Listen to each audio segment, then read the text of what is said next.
Okay, I've invited Carl Schmiedeskamp, close enough, to come give a little presentation on things that he has working for businesses these days. It sounds like it would be really interesting for employers, especially at this economic time, to consider this program. Please give him your attention.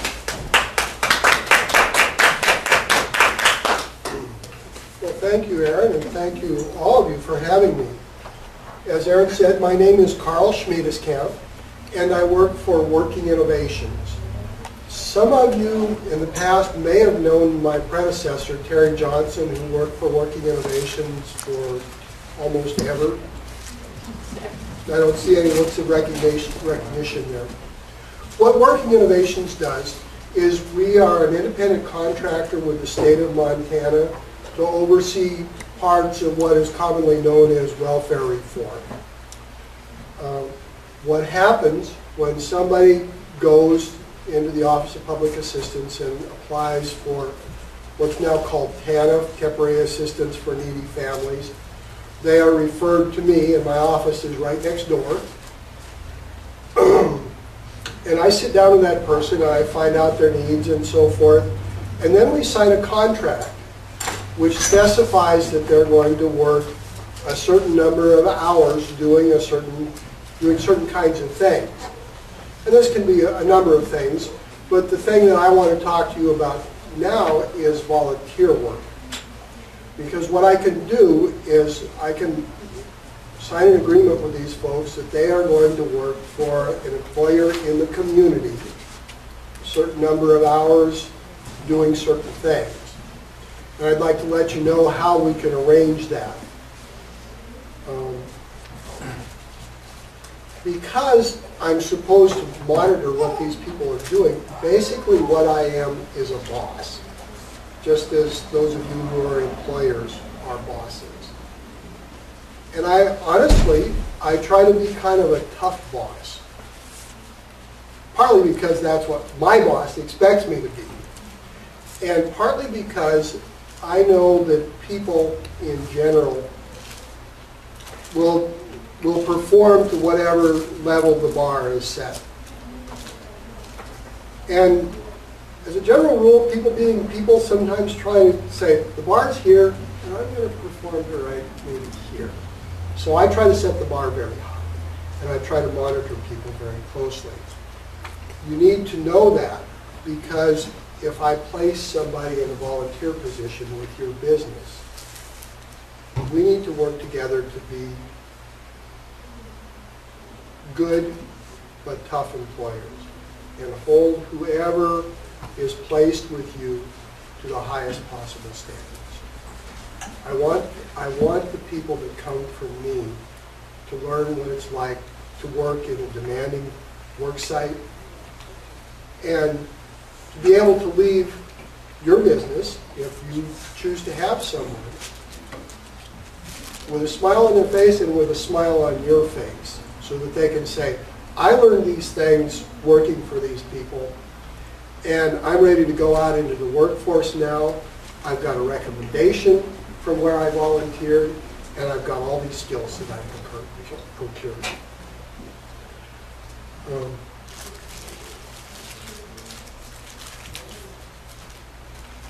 I think the thing that I want to emphasize most with you folks is that nothing is mandatory for you.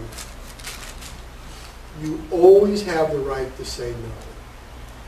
If you come to me and say, I would like to have a volunteer, and I send somebody to you, and just, employers, after they've hired a few people, get a kind of a sixth sense about what's going to work and what's not. If your sense says, this isn't going to work, then you have a perfect right to say no.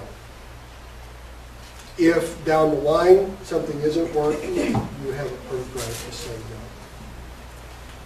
no. If somebody is not working for you, I am obligated to do what is called a sanction, which means that the individual is not living up to the agreement that they have with you and with me, and that their welfare grant is reduced, or in some cases stopped for a month or longer. So there's some real teeth to this. People have to do, it's like a job. It's a job. The benefits to you of this program are several. The biggest and most obvious, of course, is free labor. The second is that you need to know about it is that once we've signed an agreement, the state covers any work comp issues. So if somebody is working for you and something happens, it's not your problem, it's the state's problem. We cover all of that. What works best, what I hope for, is this is an opportunity for employers to try before they buy. I'm going to close with a story of where this worked perfectly. It doesn't always work perfectly, trust me, but where this worked perfectly. In another community, not here, a while back, a young man and his wife were referred to me. And because I work in small communities, I kind of know families, and I knew this family, or at least some family members, and I thought, oh. And he came into my office, and I have to tell you that my nose is not that sensitive, but I noticed that this guy may not have bathed recently or changed his clothes recently. And I thought, uh-oh. And when he left, the women in the office building broke out the Lysol and were spraying it around. And I thought, this isn't so good. So I set him up in a volunteer position where I thought they could deal with that. And things seemed to be going fairly smoothly. And then he started turning in his timesheets. And he was obligated to work from, I don't know, 9 to 2 or something like that. And his timesheets showed that he got there at 9 and left at 11 or 10. And I thought, what the heck? And he said, well, they sent me home. They didn't have any work to do, so they sent me home. No, that's not the way this is supposed to work. He's supposed to be there the hours that he's supposed to be there. And I thought, he's lying. Something's going on.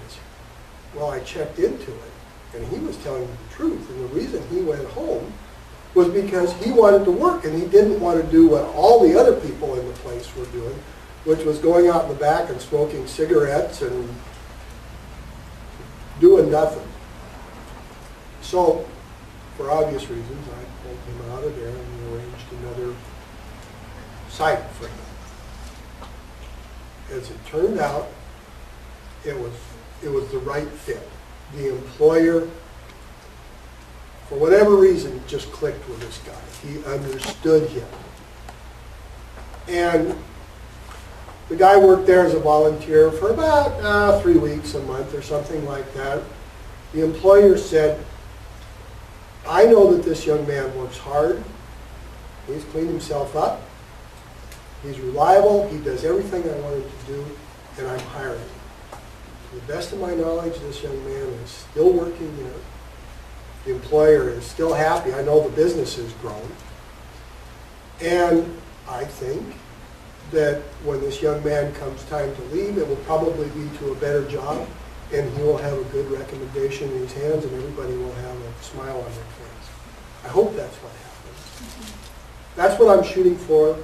Cecile can vouch that it doesn't always happen, but I hope she can vouch that I'm really here to work with employers.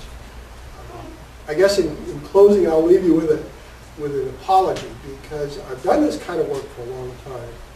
And particularly years ago when I started out in the Billings area, I was overly optimistic, and I had a tendency to oversell people.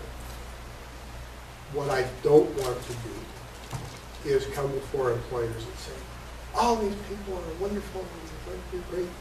Because you know, as employers, you hire people, and sometimes you think, man, this guy's going to be swell, or this woman's going to be swell. and the next thing you know, something isn't working. So I can't make promises. I do try to screen people and match them with employers or with volunteer sites as best I can, but I'm not flawless. And that's where I rely on you to let me know if there's any problems. If we can correct them, I love to correct them ahead of time. If we can't correct them, you're under no obligations to keep paying. I'm going to be around here after the meeting for anybody who has any question. I've got some brochures. Everybody is always afraid, excuse me, is always afraid of the paperwork. There's not that much of it. There's only about 5 pages, and at least half of it pertains specifically to the participant and not to the employer. So it's not too scary. But if you want to look at that, you're welcome to, and I can answer any questions you might have. So I think I'm ready to turn this back to Erin. Thank you, Erin. Thank you very much, Carl.